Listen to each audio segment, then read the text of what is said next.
Pues buenas noches, estamos en esta serie de programas de Habitar y Más, en donde estamos platicando sobre cómo estamos enfrentando la contingencia desde diferentes sectores. Y bueno, la verdad es que los viernes la hemos pasado muy bien, muy interesante, platicando con la doctora María Ángel Mendoza Avimeri. Bienvenida María Ángel, buenas noches. ¿Qué tal? Buenas noches. Y bueno, pues con las arquitectas que siempre nos acompañan, la arquitecta Leticia Torres. ¿Qué tal, Leti? Buenas noches. Hola, ¿qué tal? Buenas noches. Buenas noches, gracias. Con Telma Rivera. Buenas noches, Telma. Hola, buenas noches. Hola. Y con Adriana Quintal. ¿Qué tal, Adri? Buenas noches. Buenas noches. Gracias. Pues bueno, con María Ángel tenemos un tema muy interesante porque ella nos ha estado explicando qué es lo que está pasando. Primero, qué es el COVID, cómo protegerse. La semana pasada vimos cómo funciona este tema de la curva. Y hoy vamos a hablar de dos cuestiones. Primero, cómo está el comportamiento de la curva ahorita y en estas próximas 2 semanas. Y luego después pues vamos a hablar del tema de la promoción de la salud. Así que, si te parece, María Ángel, explicarnos cómo estás viendo tú ahorita el comportamiento de la curva y qué crees tú que puede pasar durante las próximas 2 semanas. Bueno, o sea, haciendo un poquito de remembranza o de recuerdo, ahorita a nivel mundial tenemos 2.240.000 casos positivos. De esos en el mundo, más de 180 países que tienen esta enfermedad respiratoria y más de 153.000 muertos. Si nos vamos al continente europeo, Italia, España tienen un gran porcentaje de pacientes positivos. Si nos vamos al continente americano, en Estados Unidos es el primer lugar ahorita epicentro donde hay más cantidades. Si vemos, hay más de 600, 700.000 positivos y más de 32.000 muertos. ¿Sí? Entonces ya nos bajamos a México. Y en México, pues tenemos ahorita la cantidad de casi 6.800 casos positivos, de los cuales tenemos como 560 defunciones. Nuestra curva epidemiológica y la curva mundial en algunos países todavía sigue ascendiendo, que quiere decir que existen un bastante número de contagios, y al subir el número de contagios positivos, esos son los contados estadísticamente en todo el mundo, pues sigue habiendo, aumenta la tasa de letalidad según la población y aumenta la tasa de mortalidad según las edades del paciente. Vamos a enfocarnos a México. México está ahorita en ascenso de la curva epidemiológica, tenemos más número de casos, por lo tanto, casos centinela, tenemos aproximadamente como 40 o 50.000. De esos que no se han estudiado, probablemente se piensa que ya estuvieron contagiados y están en su casa, ya asintomáticos, o sea, contagiados asintomáticos. Y los que están confirmados son que tienen síntomas y están en hospitales. ¿Ok? Entonces damos un bosquejo que aproximadamente como 50.000 ya se contagiaron, no hay secuelas, entonces están en su casa. En cambio, los otros 6.000 están hospitalizados en toda la República Mexicana, sabiendo que el primer estado es la Ciudad de México, luego sigue México, Puebla, Quintana Roo, que repuntó esta semana, y así van bajando los estados, ¿no? Mérida tenemos aproximadamente como 200 casos confirmados, 500 centinela, y tenemos 10 defunciones, ¿no? Esto va a ir aumentando porque nuestra curva epidemiológica está levemente aumentando, no tanto como otros estados o otros países, ¿sí? Entonces, ¿por qué? Porque las medidas se fueron tomando estrictamente. No sales, no contagios, no hay letalidad fuerte y por lo tanto no hay defunciones. Sí sigue siendo la curva de la mayoría se están muriendo, hombres, de 58%, con antecedentes de enfermedades adjuntadas como la primera hipertensión, la segunda diabetes y la cuarta sobrepeso. Entonces, esos factores en Mérida son muy importantes y por lo tanto mayor restricciones higiénicas y de estar en casa, para que esta curva no se eleve más, se mantenga y por lo tanto en los siguientes 15 días podamos ver un aplanamiento. ¿Qué quiere decir aplanamiento? Que los casos no aumentan, Por lo tanto, la letalidad baja y por lo tanto, las personas hospitalizadas graves va a bajar. ¿Sí? Entonces, tenemos estos 15 días para ver cómo se comporta la curva, si sigue elevándose. Y por lo tanto hay que estar mucho más pendientes, más de las personas de la tercera edad, porque se ha visto que la curva afecta en casos de mortalidad a estos factores vulnerables que son de 50 hasta 70 años. Entonces es un bosquejo más o menos de lo que tenemos de la enfermedad COVID, SARS-CoV-2, que es una enfermedad respiratoria nueva que está desde diciembre de 2009 hasta ahorita, son 4 o 5 meses de que ya de epidemia se volvió a pandemia y es lo que la historia se está escribiendo. ¿Sí? Y estamos viendo nuevos síntomas, nuevos pacientes graves y que nuestra curva está ascendiendo. Okay.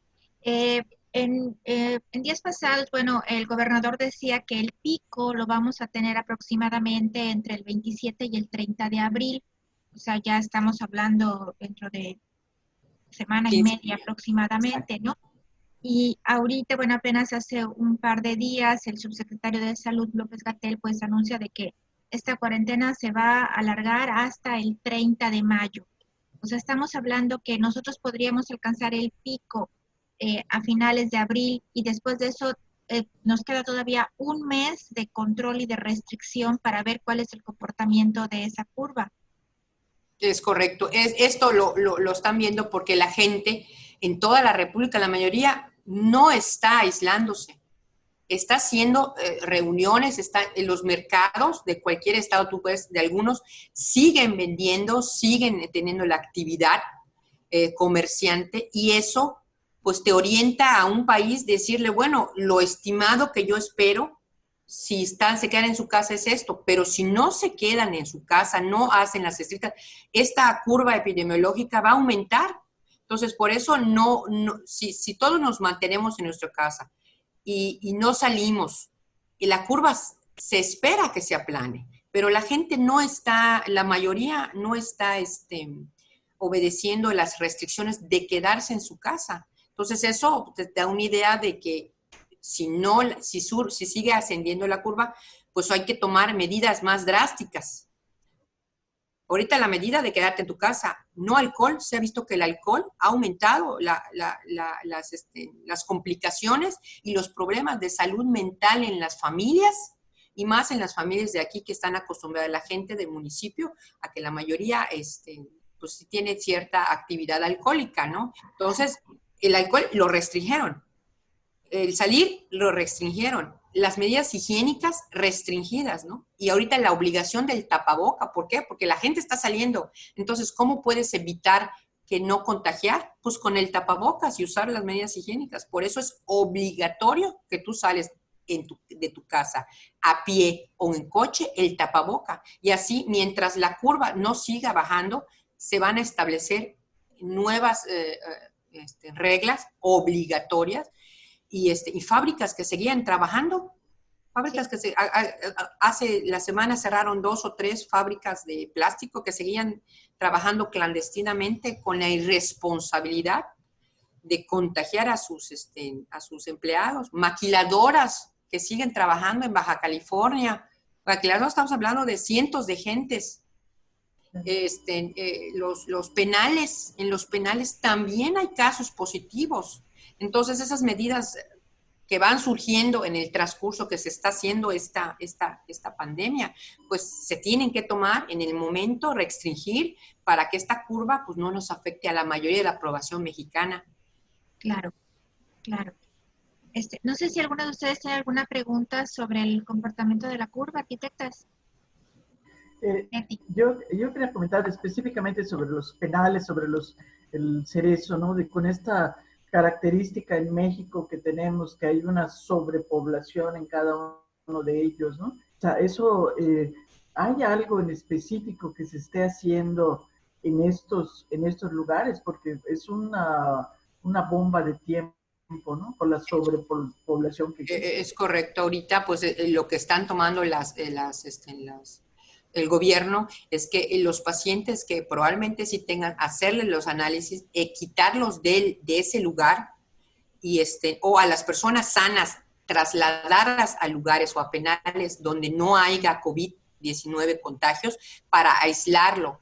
Pero eso, híjole, es un poquito muy difícil porque la gente que está adentro está pues en aislamiento, los parientes que están afuera esperando a ver si sí son positivos, si sí se contagian o si tienen un tratamiento médico, es un problema, no sé si los viste en las noticias, es un problema tremendo. Entonces, la de adentro y la de afuera.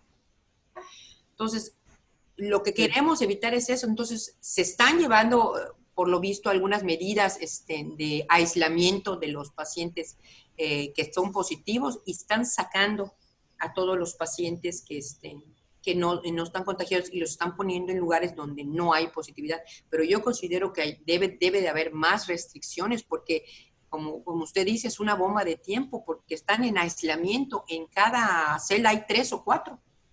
Sí. ¿Sí? Y las medidas higiénicas son las indispensables. Y los médicos y el tratamiento o los ventiladores para ese tipo de gente, yo creo que en los penales no va a poder ser, va a sacarse las personas que se compliquen graves y se requieren hospitalización, pues esas gentes, pues yo creo que van a estar custodiadas, ¿no?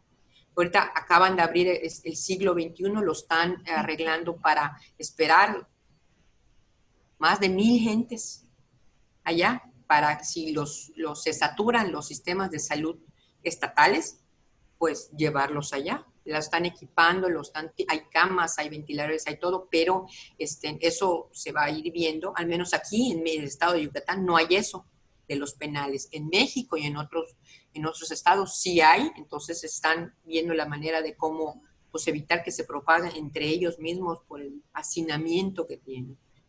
Por supuesto. Ese es un tema delicadísimo. Muy delicado. Delicadísimo. Y, oye, María Ángel, y pasando al segundo tema, que es el tema de la promoción de la salud y sobre todo, bueno, el ejercicio de prevenir para estar preparados, y lo que ibas a platicar tú tiene que ver con la cartilla de vacunación. Claro, ahorita pues como ya vimos que esta pandemia nos agarró de sorpresa y a mucha gente pues no tenía en cuenta o no tenía de importancia vacunar a sus hijos, ¿no? Entonces recordamos y retomamos que nuestro sistema nacional, el sistema de salud nacional, tenemos unas cartillas, estas cartillas de vacunación que todos ya conocemos desde hace más de 100 años, 50 años en nuestro país, tienen promoción a la salud. ¿Qué es promoción? Todas las medidas que un país ve que puedan ayudarle a la ciudadanía para mantener sana la salud, ¿ok? Entonces, la establecieron en las cartillas de vacunación. Si tú puedes meterte en las cartillas de vacunación y poder analizarlas en sí, la cartilla de vacunación, tienen programas de promoción, más de 20 a 25 programas de promoción a la salud mental, bucal, crónico-degenerativas, las vacunas, de edad reproductiva, de la tercera edad. O sea, son programas ya establecidos, que si nosotros ahorita ya nos dimos cuenta que esa es una herramienta importante para prevenir lo que se pueda prevenir. La cartilla de vacunación tiene 25 enfermedades prevenibles y infectocontagiosas por medio de la vacunación. Entonces, es una herramienta para nuestro estado importantísimo, que si la llevamos, podemos evitar muchas enfermedades infectocontagiosas, crónico-degenerativas, cáncer y mental. Entonces, eso es muy importante. Ahorita tenemos que retomarlo otra vez. ¿Por qué? Porque es nuestra arma que tenemos para poder tener un sistema inmunológico ante la presencia de una enfermedad. Una vacuna es eso, una vacuna es algo externo que se llama antígeno, que se le introduce al cuerpo humano para que tu cuerpo responde de dos maneras. Cuando está en presencia de la enfermedad, que es una respuesta innata, que es, por ejemplo, cuando te da varicela y tu mismo cuerpo te recupera, y una respuesta específica, cuando nosotros nos aplicamos una vacuna, nuestro sistema inmunológico forma específicamente anticuerpos para esa enfermedad. Entonces, es muy importante que las vacunas, si tú ves el esquema, desde que naces hay que vacunarte contra la BCG, que es una enfermedad meningia de los recién nacidos, y hepatitis B, ¿sí? Y así a los 2 meses, 4 meses, 6 meses, a los 7 meses, al año, a los 4, 6 y 12 años. Son casi 25 vacunas que aplicas a tu hijo, que hoy por hoy ya valoramos las personas vacunadas y que tienen su esquema de vacunación. Niños bien establecidos y bien aplicados son mucho más resistentes a enfermedades respiratorias nuevas. Entonces, esto debemos de tomarlo en cuenta, el personal de salud, las mamás, las familias, porque el brote de sarampión se vio que el antecedente vacunal no había. La cartilla de vacunación no tenía ninguna vacuna, entonces eso a los de sector salud, de la salud pública, nos alarma y dice, bueno, la gente está reemergiendo esta enfermedad. ¿Qué está pasando? No están vacunando.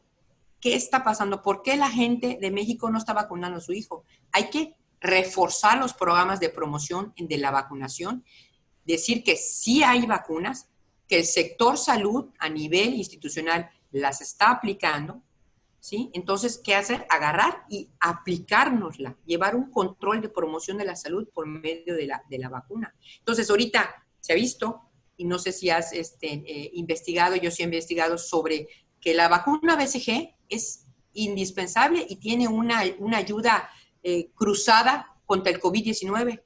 ¿Eso es verdad o no es verdad? Eso nada más la historia lo va a hacer. Claro. Que el sarampión también tiene sistema inmunológico. Claro, la vacuna de Sabin, que es para poliomielitis, estimula mucho el sistema inmunológico, lo defiende mucho y tiene cierta cobertura o cierta defensa cruzada. Entonces, ¿qué vamos a hacer? Pues retomar nuestro sistema de salud por medio de la vacunación y ver qué vacunas ponen, o sea, a su edad, a su tiempo y hora, vacunar a nuestros niños para que estos niños, que van a ser el futuro de México, estén ante la emergencia de cualquier nueva enfermedad que ya vimos que sí hay, estén al 100% protegidos. Entonces, es importante que nosotras como mujeres y como empresarias y como mamás, estimular esta promoción a la salud. ¿Sí? Es muy importante. Ahorita nos damos cuenta que los que están vacunados están protegidos. Las personas de la tercera edad que tienen la vacuna de neumonía, no les va a dar neumonía, les va a dar COVID, pero no se van a complicar con las neumonías que ya tiene su cuerpo. Y así todas las vacunas, ¿no? Es muy importante. A veces el tiempo, el trabajo no nos da chance de ver la cartilla. Si tú ves la cartilla, aquí tengo, no sé si te la voy a mostrar, sí, la importancia de todos los programas que hay. Salud mental, ¿sí? Entonces, suicidios, adicciones, mujeres embarazadas, control del embarazo. Hay vacunas que la mujer en edad reproductiva, estamos hablando entre 20 y 35 años, que se tiene que poner vacunas para que cuando se embarace al producto no le afecte. Tenga inmunidad cuando nace, ¿sí? Son varias vacunas y así te puedo poner las 4 cartillas que nuestro sistema de salud tiene, de 0 a 6 años, adolescentes, viajeros, claro, mujeres embarazadas y en edad reproductiva, y personas de 60, bueno, vamos a ver, 55 hasta 80 años, de la tercera edad. Entonces, es un gran sistema de salud que nosotros manejamos, pero si lo tuviéramos bien establecido en tiempo y forma, ahorita pues mucha gente pues no estaría padeciendo enfermedades que no deberían estar padeciendo. Las que se aparecen, pues ni modo, son pandemias, pero las otras son enfermedades que si vuelven a aparecer ahorita y hay vacunas, se llaman enfermedades reemergentes. Claro. Entonces, a nosotros, los epidemiólogos nos alertan a la aprobación, se están habiendo nuevos casos. ¿Qué está pasando? No se ha cumplido el 95% de vacunación en la población. ¿Por qué no se ha cumplido? ¿Qué estrategias nuevas debemos emplear para que podamos decir a nuestra población que vaya a vacunar a sus hijos, ¿no? Así es, así es. Oye, María Ángel, ahorita mencionas algo muy interesante, las vacunas para viajeros, ¿no? Claro. Entonces, bueno, en la provincia de Wuhan establecieron unas aplicaciones en donde prácticamente era un pasaporte para moverte en la ciudad, es decir, si ya tuviste o si eres inmune o si no tienes, porque es una ciudad de 11 millones de habitantes, pero que tiene mucha gente que entra y sale de la ciudad. Entonces, de alguna manera era como para un control. ¿Tú crees que en algún momento esta cartilla del viajero va a incluir en tu pasaporte, decir, bueno, si tú vienes de tal país, no solamente por tu origen, sino a lo mejor incluir algún tipo de enfermedad para determinar si puedes o no puedes viajar o en qué condiciones? Es correcto. Existe actualmente una cartilla internacional, que es una cartilla amarilla, los que viajan mucho frecuentemente a otros países, se llama la cartilla amarilla internacional. Esa cartilla, cuando los pacientes piden, doctora, voy a viajar a la India, voy a viajar a África, y los lugares endémicos de enfermedades propias, como en África, el ébola. En muchos lugares en la India, el cólera, la salmonela. Ahorita, pues obviamente está el COVID. Y así muchas enfermedades de Europa que son endémicamente. La fiebre amarilla. Tú no puedes entrar a Europa si no tienes la fiebre amarilla, si vas por mucho tiempo. Entonces, sí existe la cartilla internacional, y en ella se pone vacuna, fecha, lote, caducidad, porque es muy importante, y la firma del médico o la institución que le aplicó la vacuna. Y cuando tú entras al país, muestras la cartilla internacional y con eso te pueden dejar o no, o en ese momento en el país te aplican la vacuna, te la cobran y puedes entrar a mi país. Ahora ya no eres un riesgo tú, que vienes de otro país, en mi país en riesgo de contagiarse. Claro. ¿Sí? Entonces, sí existe la vacuna, sí existe la cartilla internacional y sí, yo creo que por medio de esta pandemia, sí va a tener obligatoriamente, cuando venga la vacuna, que es un proceso muy, muy largo, pero afortunadamente por nuestra tecnología, a lo mejor en 2 años ya tenemos una buena vacuna específica y con menos reacciones secundarias, va a estar en la cartilla internacional. Yo considero, ¿no? Sí, claro, claro. Inclusive esto de la cartilla internacional, hay países en donde cuando se requiere de visa para poder Sí. entrar, no te expiden la visa si no has comprobado que ya tengas esa, Sí, es correcto. esa vacuna, ¿no? Esa es la forma de amarrar y de asegurarse y que es muy correcto, ¿no? Es correcto. Ahorita es el arma que van a tomar, pero estricta. Sí. Tú no entras a mi país si no tienes fiebre amarilla, si no tienes la vacuna de cólera, si no tienes tifoidea, si no tienes todas las enfermedades prevenibles, porque de las que yo puedo prevenir que mi país se pueda contagiar, muéstrame el certificado. Entonces yo creo que a partir después del COVID van a venir muchas reglamentos nacionales e internacionales que te van a pedir obligatoriamente ponerte la vacuna, en institucional, si se puede, o particular. Afortunadamente, en nuestro país, sí puedes tú obtener vacunas a nivel particular. Sí existe la vacuna de la tifoidea, del dengue, de la fiebre amarilla, del cólera, ¿sí? De meningitis, otra enfermedad importante y también que existe. Entonces, son vacunas que realmente el sector institucional no las maneja, pero el sector privado sí, y puedes tener accesibilidad preguntando, ir a los centros de vacunación y preguntar por la vacuna y que te informen. También el tratamiento, nosotros aquí en México no tenemos la vacuna de la malaria, tenemos tratamiento de la malaria, ¿sí? Que 5 días antes, durante tu estancia en el país, y 5 días posterior tomarte tu antimalárico, que es la hidroxicloroquina, ¿sí? Que se ha visto hoy por hoy que es un medicamento muy importante para el COVID-19, ¿sí? Para controlar esa reacción inmunológica. Mucha gente lo toma actualmente preventivo, no quiere decir que por eso que lo tomes te va, pero es un tratamiento que hace años existía para la malaria para que cuando tú viajes a la India o lugares endémicos, tú puedas llegar y no contagiar, estar allá, no contagiarte, regresar a tu país y no contagiar a tu país. Es el antes, durante y previo. Entonces, esto yo creo que se va a estandarizar y va a ser obligatorio a partir después del COVID-19. Van a cambiar muchas cosas. Esperemos que para bien, ¿sí? Para la prevención de muchos países y para evitar o disminuir esa curva de epidemiológica de mortalidad de todas las enfermedades infectocontagiosas. Así es, así es. Perfecto. No sé si alguno de ustedes tiene alguna otra pregunta para la doctora. Sobre las vacunas que mencionaste, de como 4 o 5 vacunas que mencionaste que no están en el sector salud y que posiblemente los pudiéramos obtener en el sector privado. Sí. ¿Esto es, digamos, en general o solo si las personas viajan, por ejemplo, del extranjero hacia México, es que deberían vacunarse? O sea, la población. Mira, realmente, yo como médico, para mí, mientras más vacunado estés, mejor. La gente sabe que existe en México estas vacunas, no lo sabe.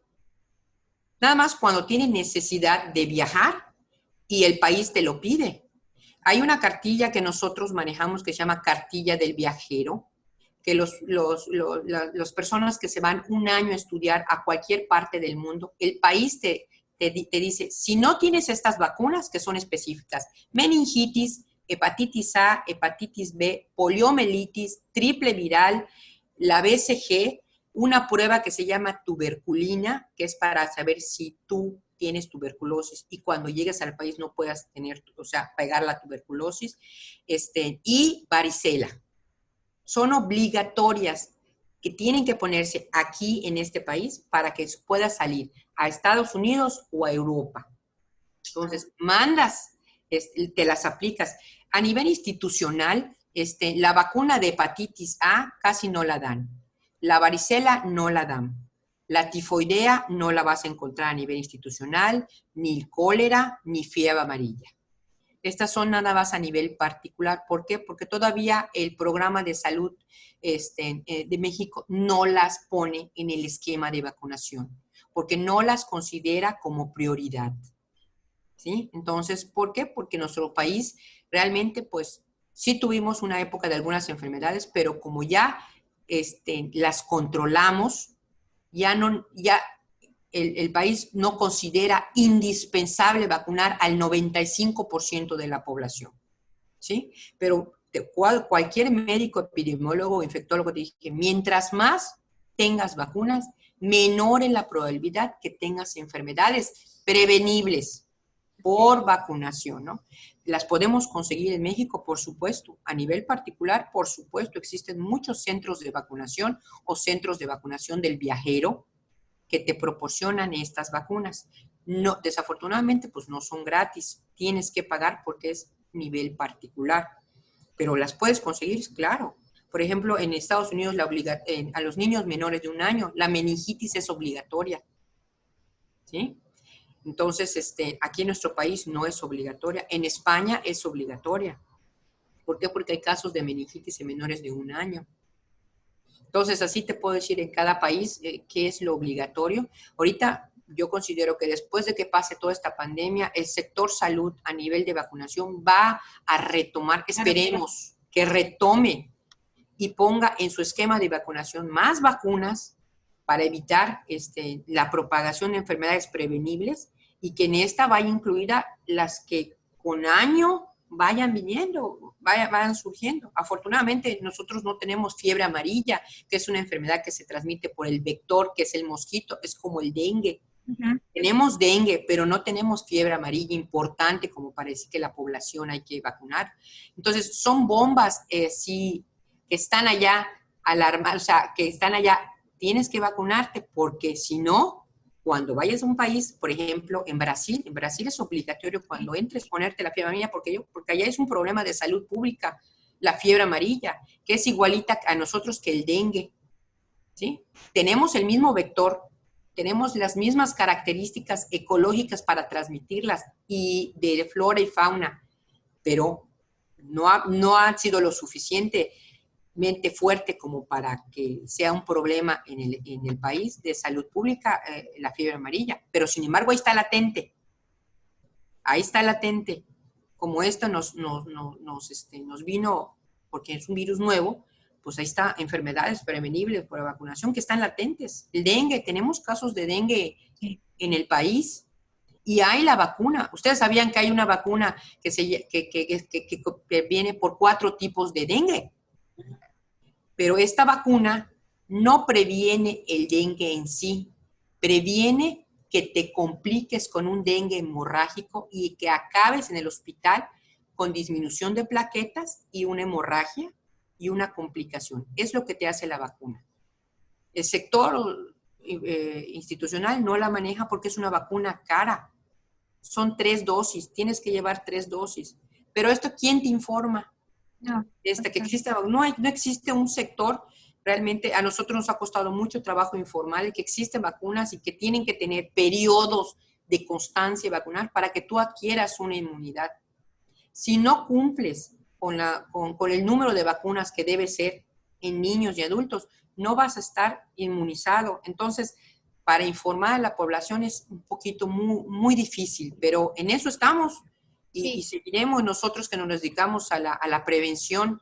Nosotros como especialistas en salud pública tenemos de seguir empujando a nuestra población directa con pacientes o por estos medios. Estos medios son muy importantes para nosotros, nos dan abertura para explicar y que la gente tome un poquito más conciencia, porque informando la gente sí lo piensa. Claro. La gente que no está informada dice, a mí no me pasa. Entonces, si tú estás informada, ya dices, bueno, escuché, oí, leí, oí un comentario, te metes, investigas y dices, guay, sí es cierto, es una enfermedad. Mira, hay la vacuna, la puedo conseguir. No tengo que ir ahorita a una institución o un hospital para contagiarme. Bueno, puedo ir a un centro de vacunación. Entonces, eso es lo que queremos nosotros transmitir, pues a toda la población, ¿no? Y a nosotros como mujeres somos responsables de una familia. Así es. Entonces, y como empresarias, responsabilidad social, de informar. Eso es un tema muy importante que debemos continuar.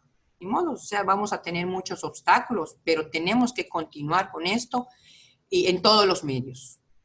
Sí, no, definitivamente, y sobre todo, como decíamos, una vez que pase esto, muchas cosas, si no es que todas van a cambiar y el tema de salud va a tener que adaptarse a nuevas circunstancias y esto de que mencionas, bueno, el tener esta responsabilidad de saber que existe la manera de prevenirnos, de que te puedes poner una vacuna y de que eso va a reducir el riesgo de contagios y de enfermedades para no saturar el sistema de salud y sobre todo para mantener una población saludable, ¿no?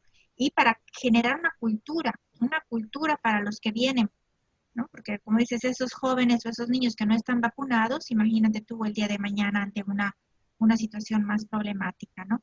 María Ángel, pues muchísimas gracias. La verdad es que siempre es muy interesante platicar contigo y sobre todo ir entendiendo el comportamiento de este fenómeno que nos vino sin pedirnos permiso, nos cambió la vida, ¿no? Correcto, nos cambió la vida y nos hace vulnerables. Sí. Vulnerables significa que ni razón social ni nivel socioeconómico respeta a este virus a ninguna persona y que si no nos cuidamos, si nos podemos complicar y nos puede ir mal, ¿no? Entonces tenemos que atenernos a lo que tenemos, aislarnos, tener las maneras higiénicas y buscar ahorita nuevas opciones de promocionar la salud. En casa ahorita hacer ejercicio, comer bien, hidratarnos, no salir, protegernos con nosotros, tener una alimentación, líquidos, hacer ejercicio, nuestra mente tratar de, pues, sí, de por sí estar encerrados causa un estrés. La enfermedad que tú ves causa estrés. Claro. Entonces, son muchas cosas que debemos de tomar en cuenta y seguir en esto, ¿no? Perfecto. Pues muchísimas gracias, les agradezco mucho a las arquitectas Leti, Telma, Adriana, Muchas gracias. y muchísimas gracias a María Ángel Mendoza Vimeri de Prevenstar para platicar sobre estos temas tan importantes que nos toca vivir ahorita con respecto a la salud. Pues muchas gracias, esto fue Habitar y Más, se despide de ustedes Yolanda Fernández. Adiós. Adiós, Buenas buenas noches. noches.